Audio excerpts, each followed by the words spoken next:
29 nations, with a population of more than 1,400,000,000 persons, attend the historic conference in Indonesia's capital city of Bandung. Premier Nasser heads the Egyptian group. After the Second World War, the peoples of the Third World asserted themselves against the exhausted empires of Britain and France. For the Arab world, 1956 was a crucial year. The Suez Canal, never far from the news in its 87 years of history, hits the headlines like a bombshell. This was the chaotic state of affairs in Port Said Harbor when Allied forces entered on the scene. The desperate attempt by France, Israel, and Britain to topple the Nasser regime made Nasser overnight the popular leader of the Arab world. Egyptian Premier Gamal Abdel Nasser gets a tumultuous welcome as he drives from Port Said Airport to the harbor to mark the assumption of full Egyptian sovereignty over the canal zone. Half the population of Damascus... For Nasser, independence meant that the Arabs should not be aligned to either the West or the Soviet Union, that they should control their own resources and achieve economic and social justice for every Arab citizen. In Arab North Africa, the struggle for independence was at its height. Bourguiba returned from exile to lead Tunisia as its president. Mohammed V, the symbol of the Moroccan struggle, returned from exile as king of his independent country. But Algeria won its independence only in 1962 after a bloody and heroic revolution. Independence was both an end and a beginning.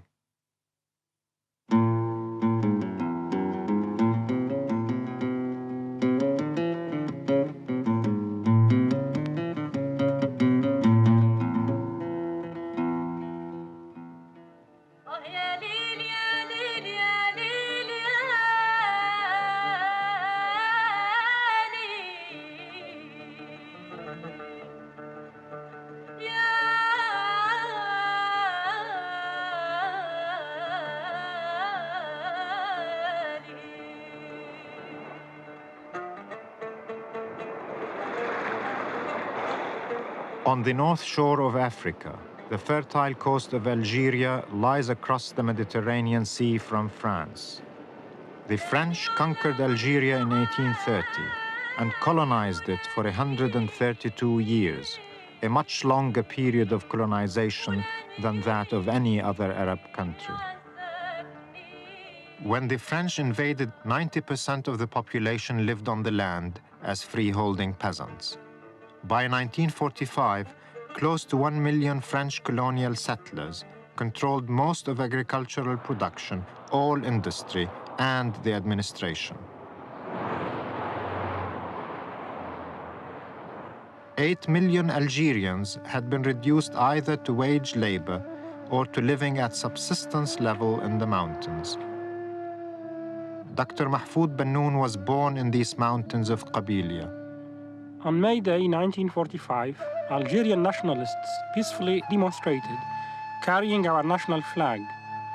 When the colonial police fired on the demonstrators, a riot broke out in the town of Sétif. French troops then bombarded indiscriminately hundreds of Algerian towns and villages. Thousands of people were rounded up and then shot.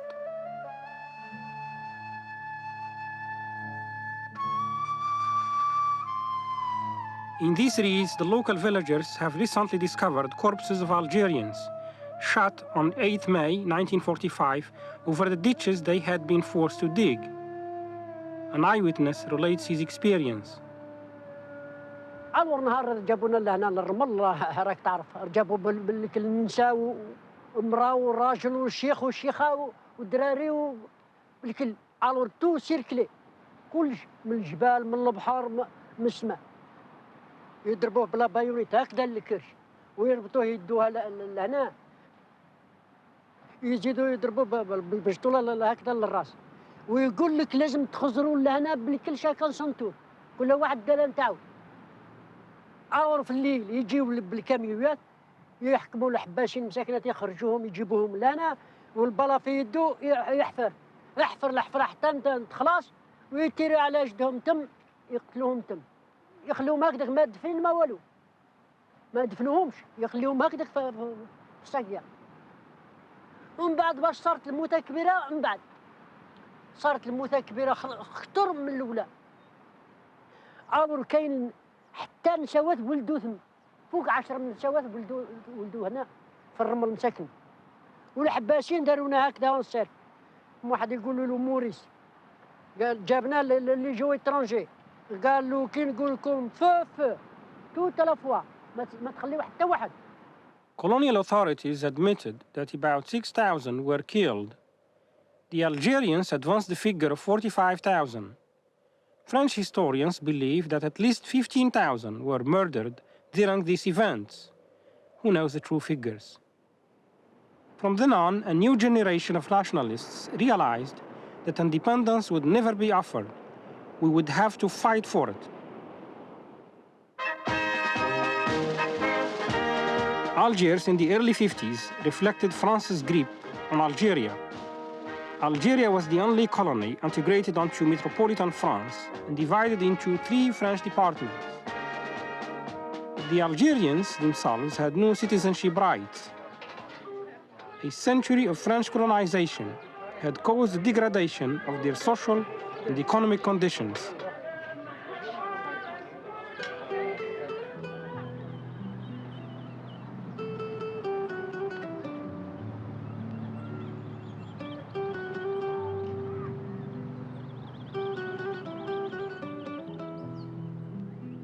I was born in 1936 in this small northern Constantine village.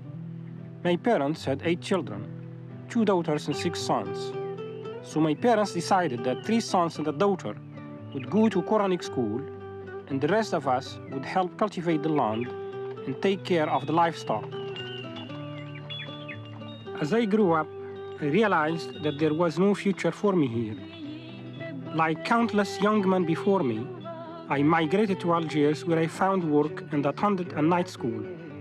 After the War of Independence, I went on to study in Paris, London, and the United States. I feel attached to my home village and frequently return to keep contact with the people and their problems. I now teach development studies in the University of Algiers, but I came back here 10 years ago to do field work among these people. My research revealed that the colonial power had confiscated about 1/3 of their land. These, together with taxes in hard cash and a very high birth rate, impoverished this community. There are thousands of communities like this one where agricultural potentials are slim and where innumerable people have had no alternative but to migrate either to France or to Algeria's big cities.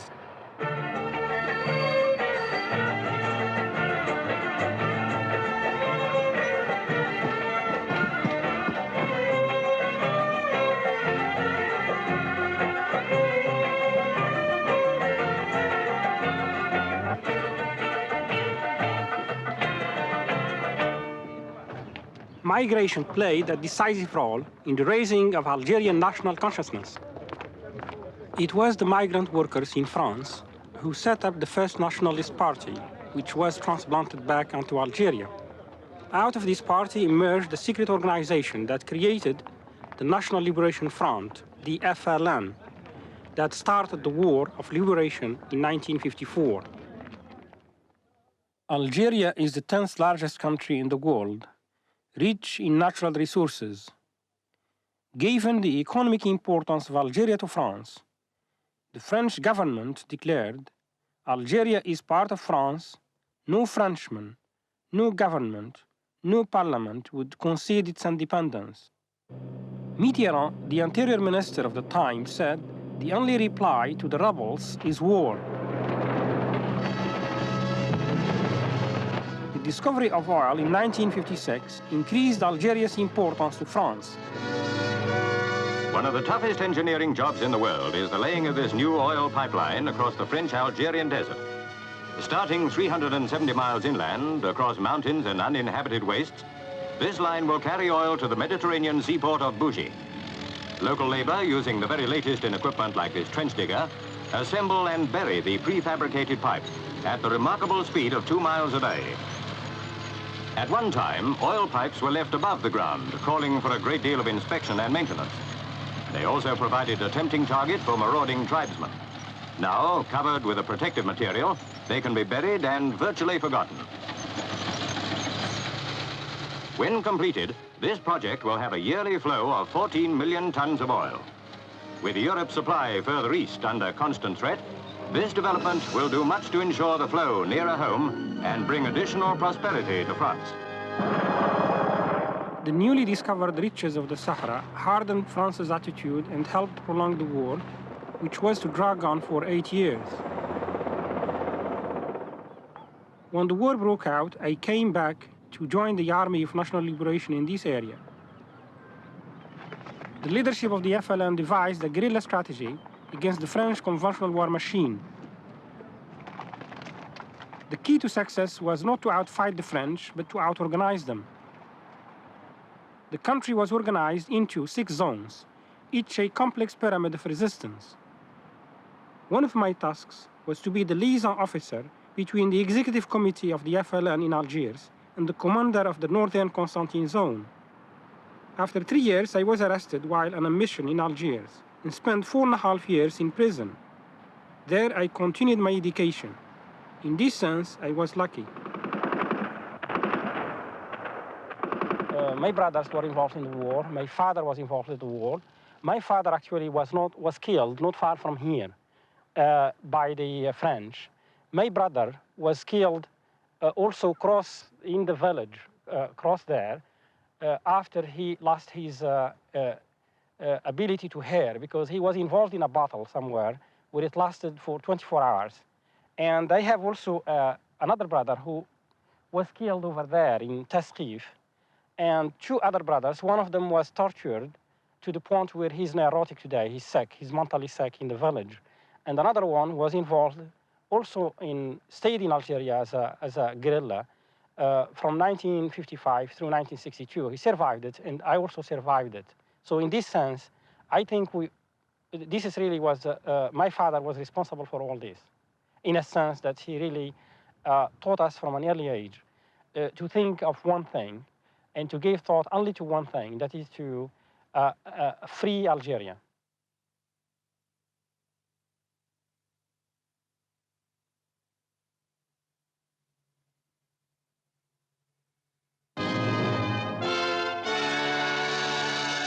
War-ravaged Algiers was jubilant to the point of hysteria.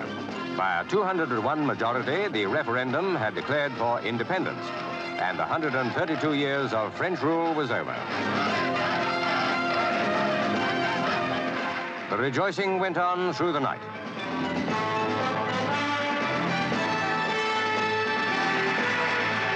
Even Oran, last big stronghold of the OAS, seemed to think the war was all over. Then some shooting broke out. The French settlers' secret army, the OAS, opposed to Algerian independence, resorted to a scorched earth strategy, killing Algerians and even burning the university library. Provisional government of the Algerian Republic, established in Tunisia, already divided within itself, arrived in Algiers.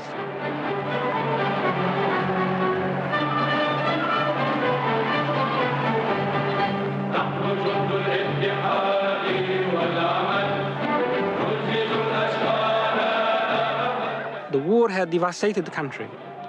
The struggle for independence unified all classes. The majority of the population wanted an independent, non-aligned socialist state, born of our historical experiences and culture, and responsive to the needs and aspirations of the people. When France recalled its troops, 1 million European settlers who controlled and managed the country fled. The nation was at a standstill.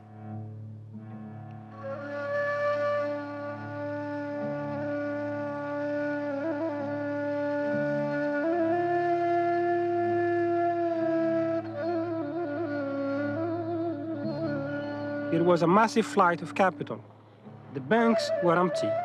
The settlers, the engineers, professional classes, the skilled workers, who had consumed over half of all products sold in Algeria, departed. The market collapsed. Into this vacuum were sucked conflicting social forces.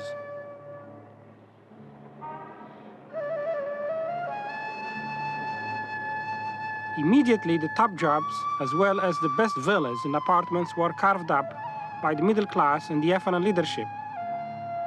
The farm laborers on the old colonial estates had to provide for themselves and their families. They set up self-management committees to get production going again.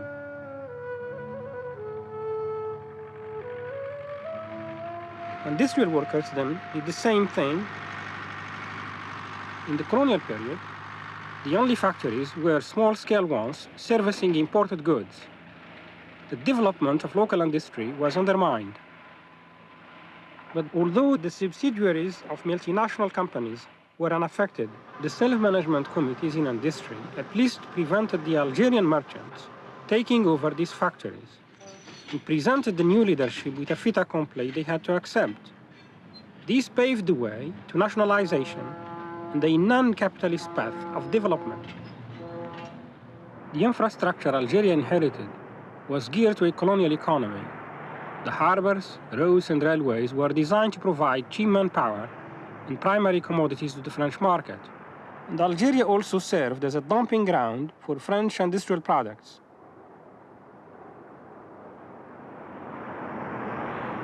For the citizens of today's independent Algeria, the colonial legacy permeates their everyday lives. You cannot undo 130 years of French colonization in just 20 years.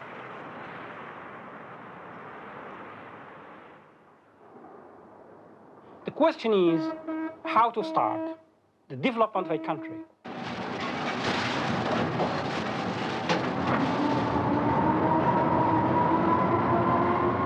Industrialization is an obsolete necessity. It requires a great deal of sacrifice. It has a logic of its own. This logic is universal.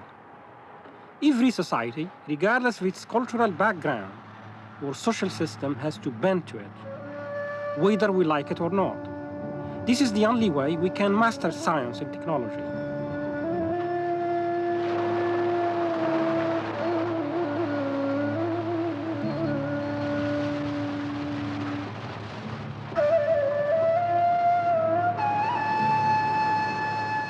For the youth of the country, this is the hard way. It requires a great deal of effort, work, concentration, study, and political determination so that they can seize the destiny of the country and move a second step towards constructing it better and making it more effective.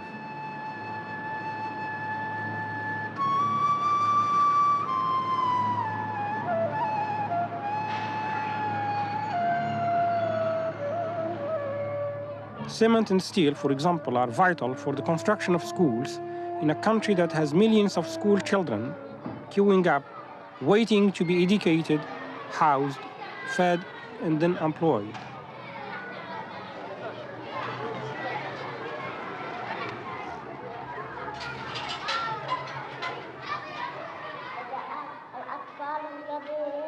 ويقفزون حتى قال المعلم يكفي نبدأ الآن بالسبق ونلعب. From the outset, the French had closed down Algerian schools and banned the teaching of Arabic. After independence, Arabic was reintroduced as the language of basic instruction in schools throughout the country. So far, French has been used in administration and higher education, but Arabic is now gradually replacing it. المنور يلبس حذاءه فتحة. 20 years ago, 1 child in 4 went to school. 3 out of 4 go now. That means there are 4 million young people needing more teachers and better textbooks.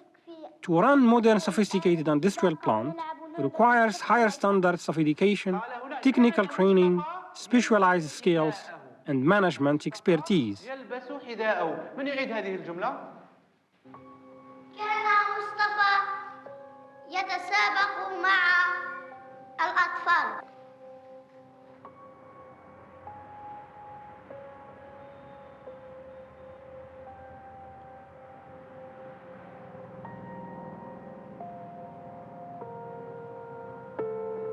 The massive program of industrialization that began in the mid-1960s was aimed at the gradual nationalization of all foreign interests in the country. Now, those precious revenues from oil and gas could pay for the industry that processed these resources. This iron ore was once exported in its raw state to France or to Britain. Now it is being delivered to the steel complex of Al-Hajjar.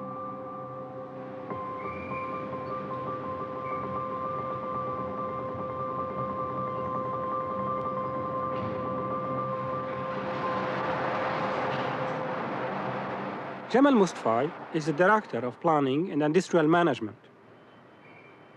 We had many obstacles. Well, I think the first obstacle we met was in our mind.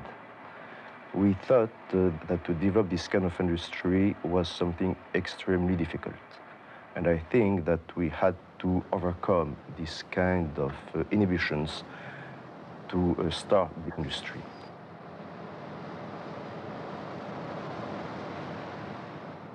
We had to design our own way to build this kind of complex.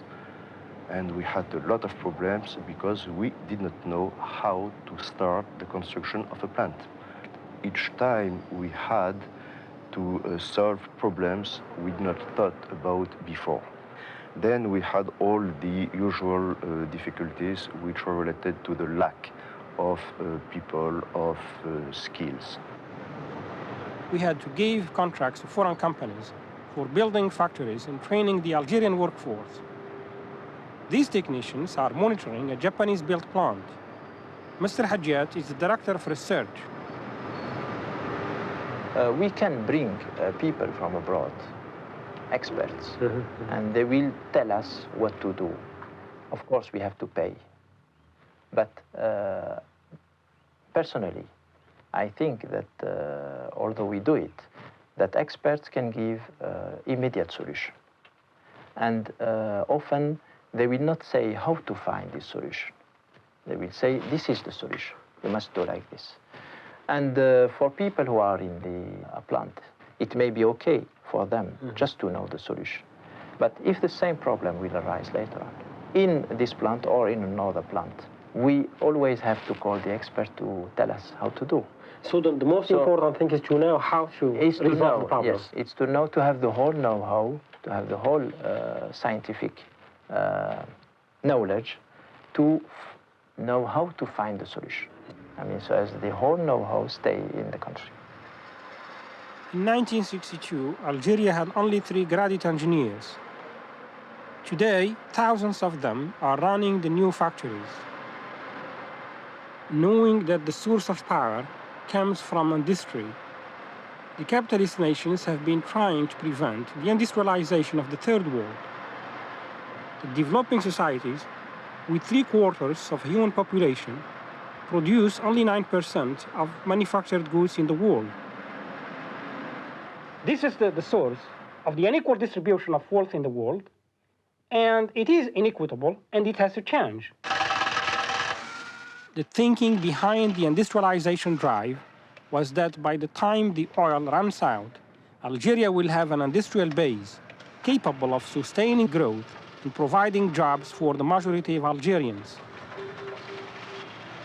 I believe that this is the only way we can build a viable economy and a viable modern state capable of withstanding interference and pressure from foreign powers.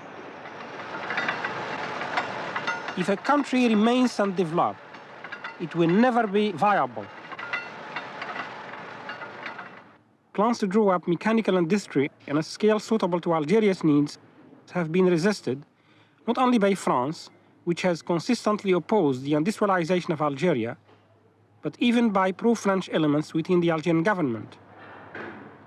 For Algeria's agriculture to recover, it needs to be mechanized.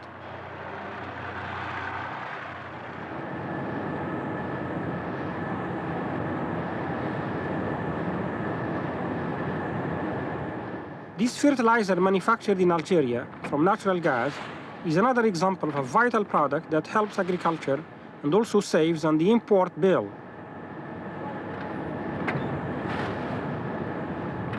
If oil and gas revenues are not converted into stimulating food production, but into importing food, what will future generations do when the oil runs out?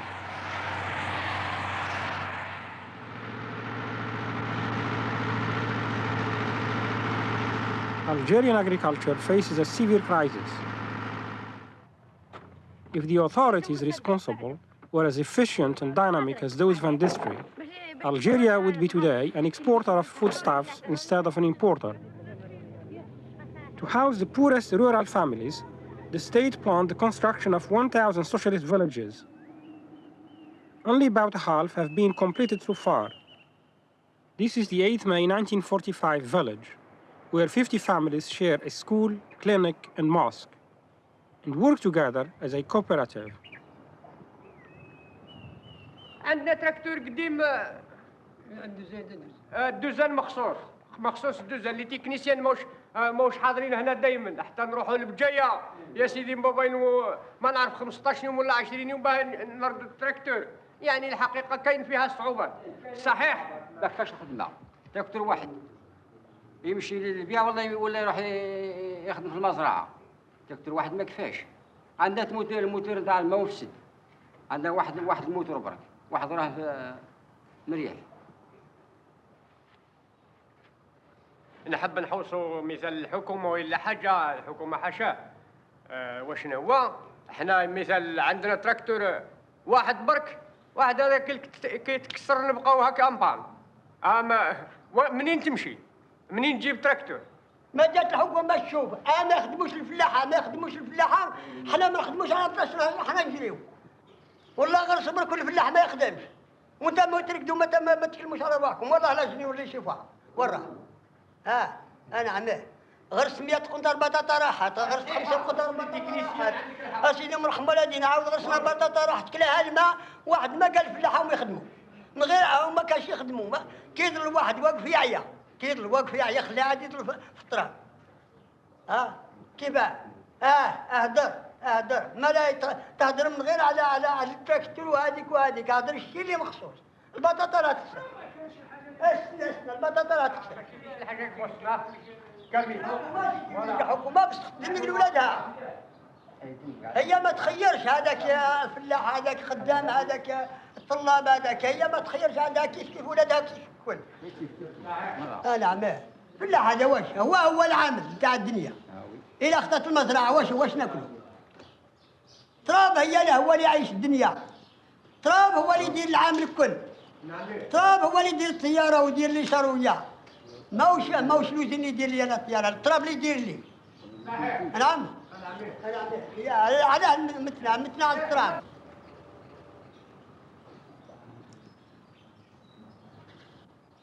I believe that there will be no development without the creation of an industrial base. To nip in the bud the process of industrialization is a monumental error of judgment, whose consequences will be to condemn future generations to hardship and deprivation.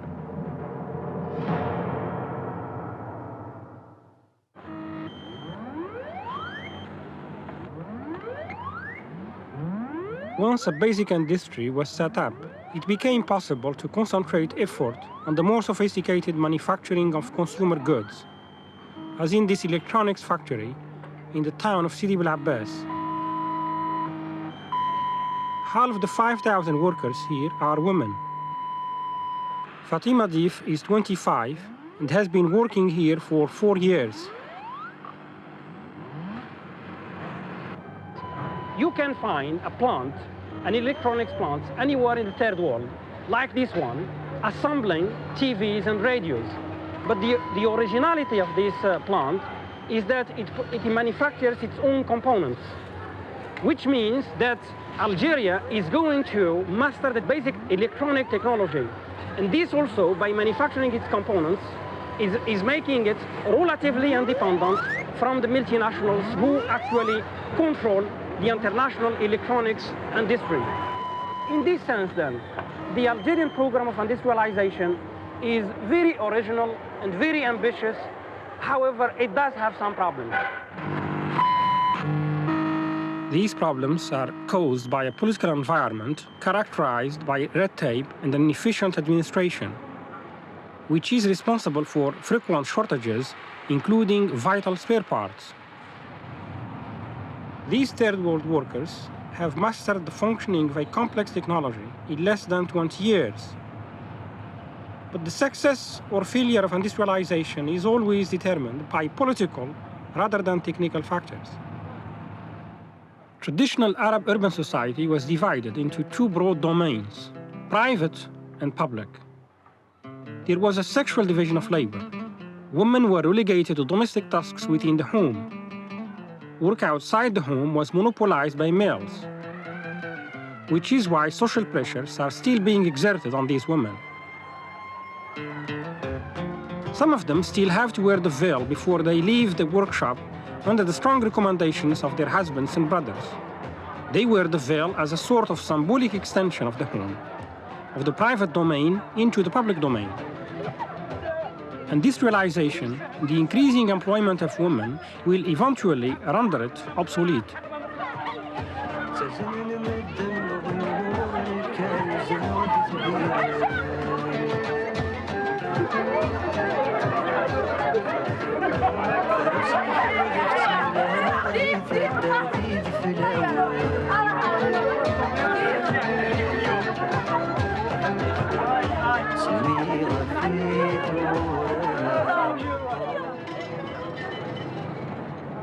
Sidi Bel Abbas, where Fatima lives, used to be the headquarters of the French Foreign Legion. In its streets, you can see the transitional stage through which Algeria, like most Arab countries, is passing.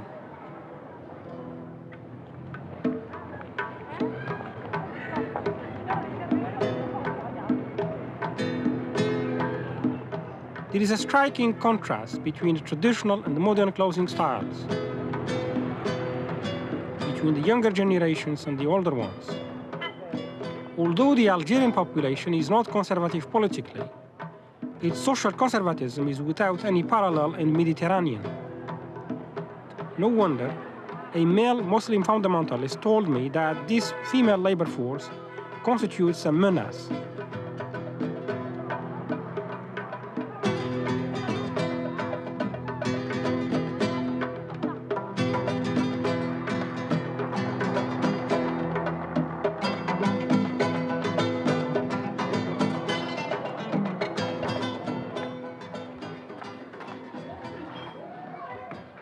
Despite the opposition from their menfolk, these young women do not go out to work just for their own pleasure.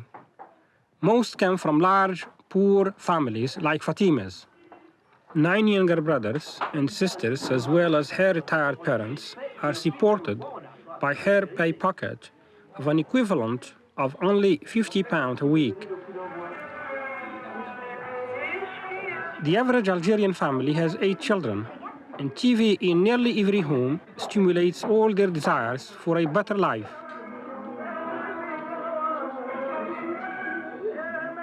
The work experience helps girls like Fatima to assert themselves in the factory, in the home, and ultimately helps their eventual social and legal emancipation.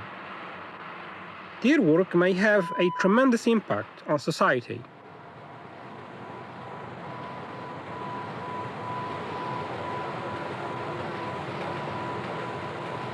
This factory, by putting men and women to work side by side, helps construct an independent economy and hence a free society. By working together, they are bound to raise questions pertaining to their future.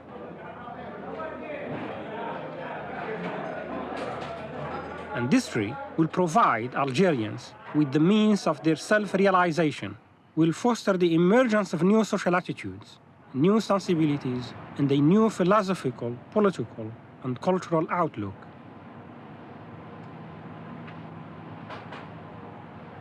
Algerians must not only learn new skills, but change their social attitudes to meet the challenges of the 20th century. The weight of the past in our collective mind is like a ghost that not only haunts our present, but may prevent us from shaping our future.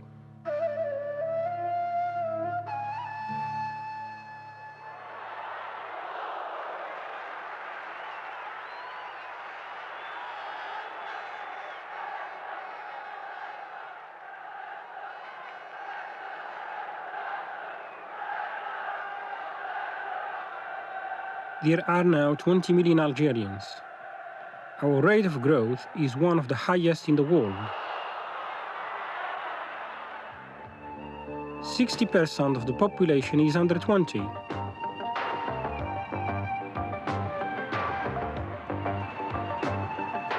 A generation has grown up in independent Algeria with new aspirations. Almost half the population now lives in cities, and the rapid urbanization has created many problems.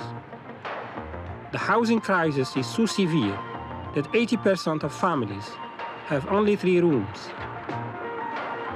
Some of the basic necessities of life are still hard to find. The utilities and services are overloaded.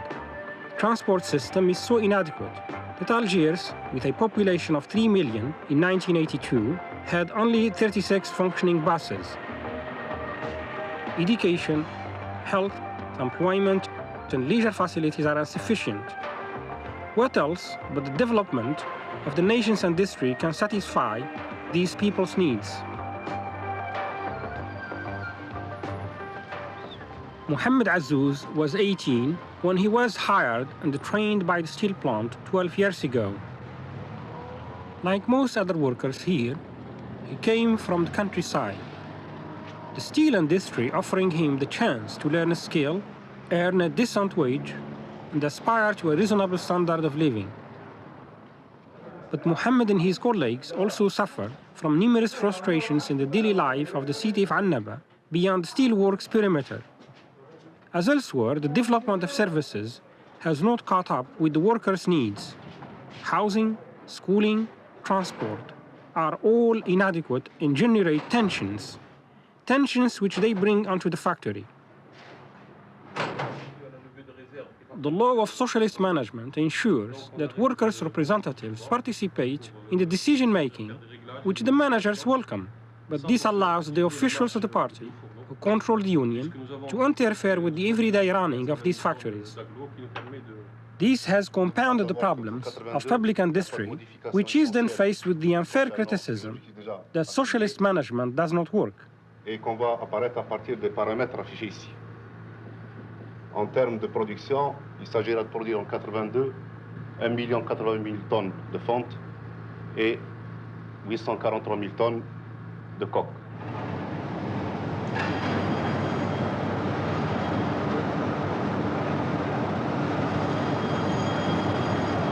It may seem to the romantics like a vision of hell, but this is the very essence of progress. Work in industry requires much hardship and sacrifice, but it is the source of modern civilization. Without it, there is no growth or prosperity. To run such an industry needs a high degree of coordination, organization, and scientific management. If the pace of industrialization is not slowed, all this is bound to contribute to the modernization of our economy, society, and culture.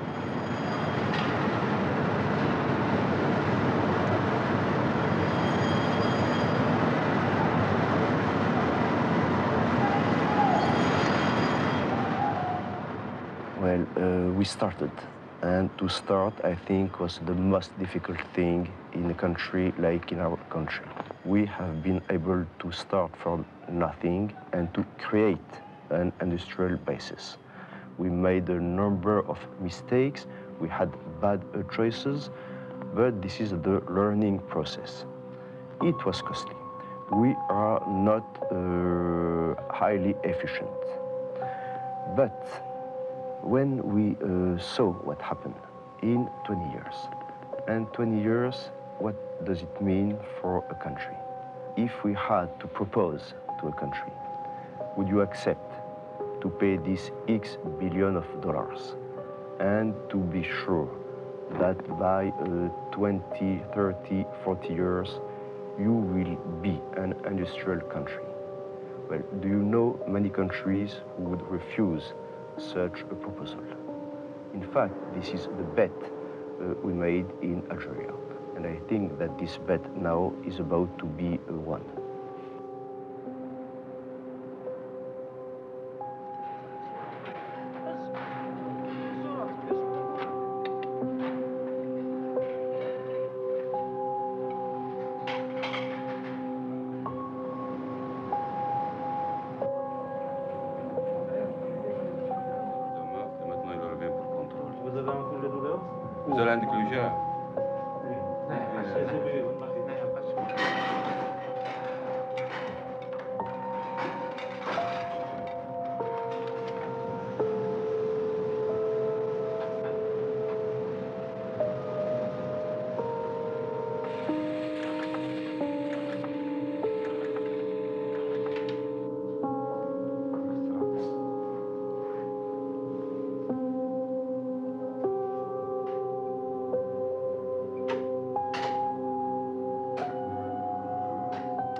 Today, most consumer goods, like TVs, radios, cookers, and fridges, are produced in Algeria. But few families are as fortunate as Mohammed's. The failure of the housing ministry to provide accommodation for workers led the steel company to build illegally apartments such as this 4-room one where Mohammed and his family live. But the authorities responded to this by banning any future initiative of this sort, even though a third of the steel workers have no proper accommodation. Yet they expect a high rate of labor productivity. Mohammed is now a foreman in the cold rolling mill.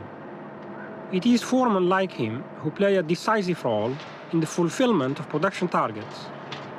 Yet they have little authority despite their experience and technical competence.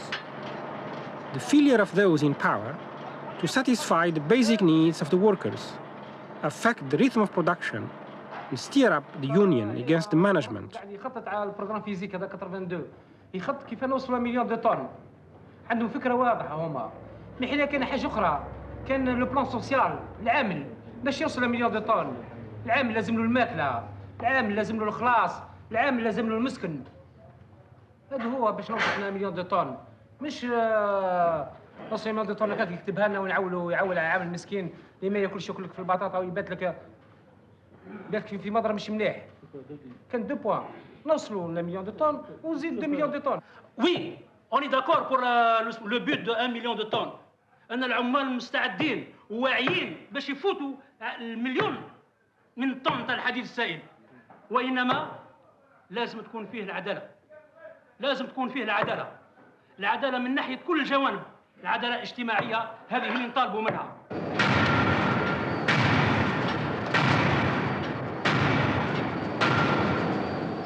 The production target was achieved, but the workers' demands remain unfulfilled. I believe that social justice will prevail only in an industrial economy that can't be attained without democracy. Democracy, in its broad sense, is not only a moral imperative, but a necessary condition for a rational management of a developing society. Democracy makes those in power accountable. This would not only reduce injustice and errors of judgment, but also corruption and nepotism. Democracy promotes competence, efficiency, and a division of labor based on merit, professionalism, and technical skill. Development and democracy go together. Underdevelopment breeds only tyranny and stagnation. وعلاش داروا؟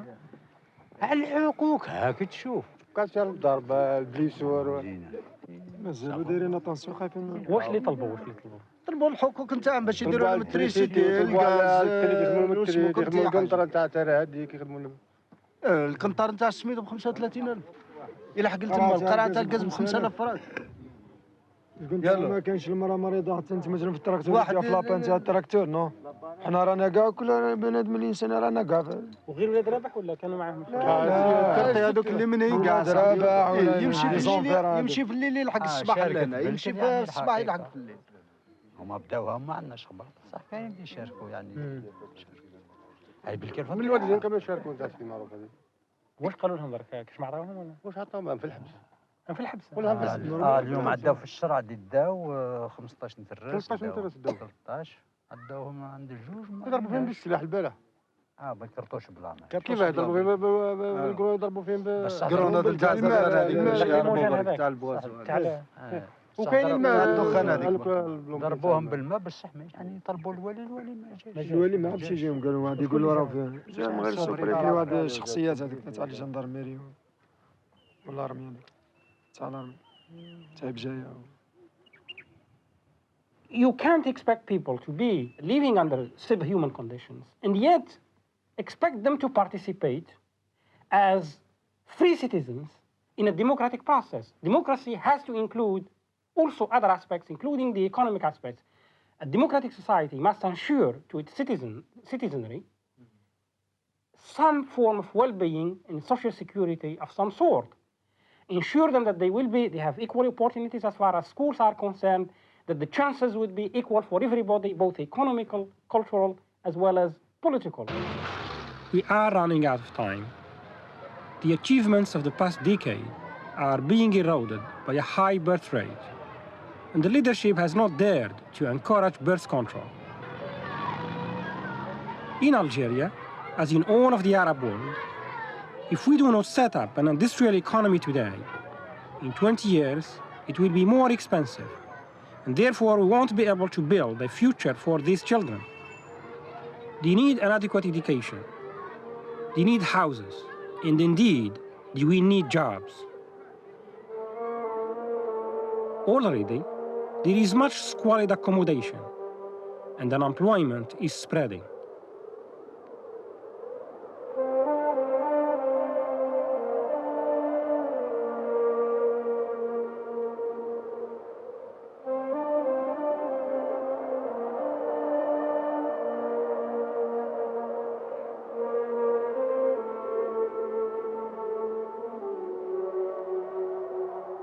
Four times as many children are being born as new jobs created.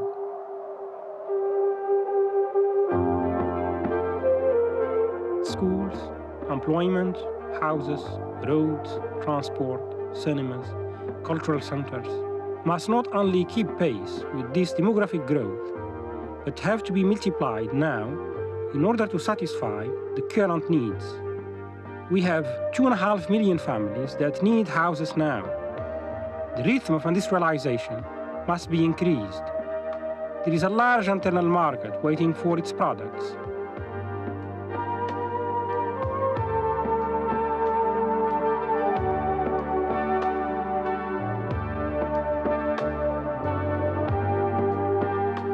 Although this industry's aim is to resolve the fundamental needs of society, a backward society ought also to respect not only the logic of industrialization, but also its sociological implications. In 50 years, there has been substantial progress in Algeria, as in all the Arab world. Yet many things still have to be done in order to construct a new society, prosperous, free, well-organized, and especially democratic. This is not an easy task.